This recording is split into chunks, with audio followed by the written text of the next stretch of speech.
Hey everyone, and welcome back to the channel.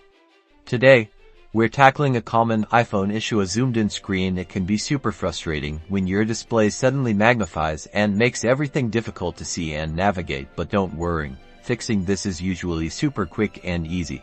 And I'm here to guide you through, step by step. Let's get started. First things first, unlock your iPhone and locate the Settings app. It's the one with the gears icon. Tap on it to open the Settings menu. Don't worry if you have trouble seeing the icons, we will fix that really quick. Inside the Settings menu, scroll down until you find Accessibility. This is where all of your phone's features for adjustments are found. Tap on Accessibility to proceed.